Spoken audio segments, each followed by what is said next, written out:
یمن و حبشہ کا بادشاہ ابرہہ تھا۔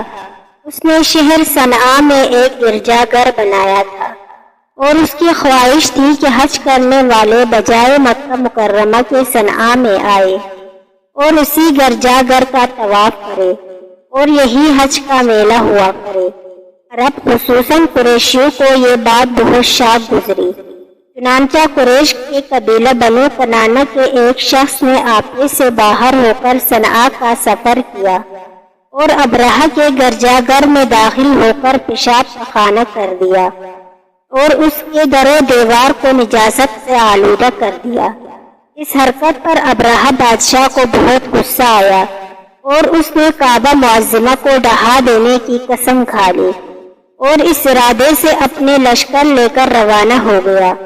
اس لشکر میں بہت سے ہاتھی تھے اور ان کا پیش رو ایک بہت بڑا کوہ پیکر ہاتھی تھا جس کا نام محمود تھا۔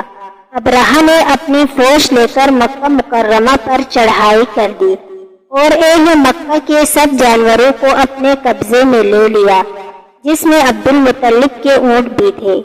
یہی عبد المطلب جو ہمارے حضور خاتم النبیین صلی اللہ علیہ وسلم کے دادا ہے، خانہ کعبہ کے متولی اور اہل مکہ کے سردار تھے۔ یہ بہت ہی روبدار آدمی تھے۔ یہ ابرہہ کے پاس آئے۔ ابرہہ نے ان کی بہت تعظیم کی اور آنے کا مقصد پوچھا تو آپ نے فرمایا کہ تم میرے اونٹوں کو مجھے واپس دے دو۔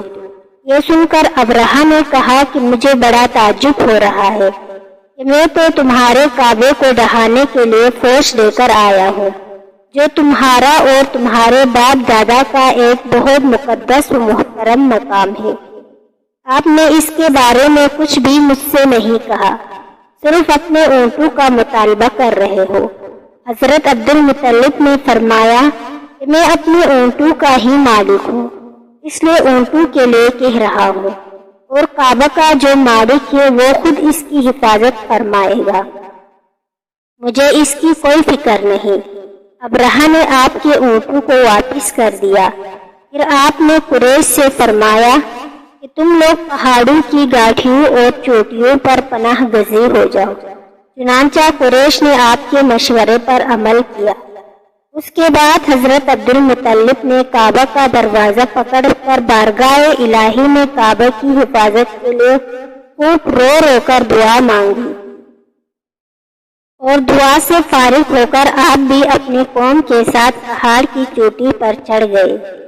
ابرہہ نے صبح تڑکے اپنے لشکروں کو لے کر کعبہ مقدس پر دہاوا بول دینے کا حکم دیا اور ہاتھیوں کو چلنے کے لیے اٹھایا، لیکن ہاتھیوں کا پیش رو محمود جو سب سے بڑا تھا وہ کعبے کی طرف نہ چلا، جس طرف اس کو چلاتے تھے چلتا تھا، مگر کعبہ مکرمہ کی طرف جب اس کو چلاتے تھے تو وہ بیٹھ جاتا تھا۔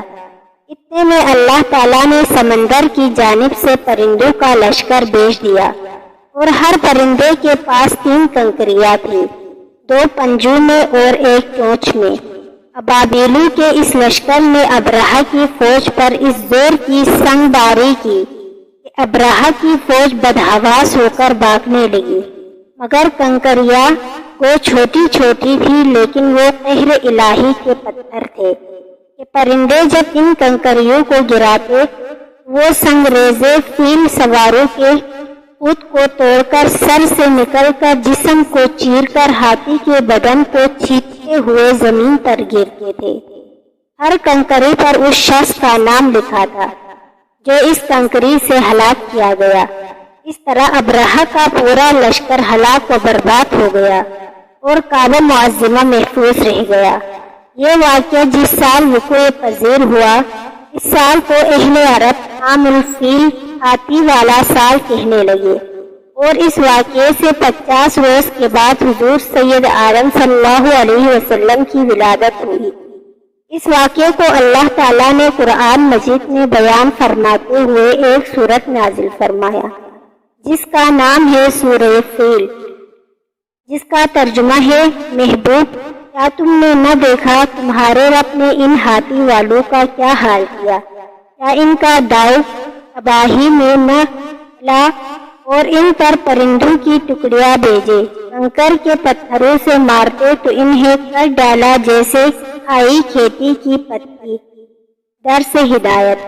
اس سے معلوم ہوا کہ قرآن مجید کی طرح کعبہ معظمہ کی حفاظت کا ذمہ بھی خداوند قدس نے اپنے ذمہ کرم پر لے رکھا ہے کہ کوئی طاغوتی طاقت نہ قرآن مجید کو فنا کر سکتی ہے، نہ کعبہ کو صفحہ ہستی سے مٹا سکتی ہے، کیونکہ خداوند کریم ان دونوں کا محافظ و نگہبان ہے۔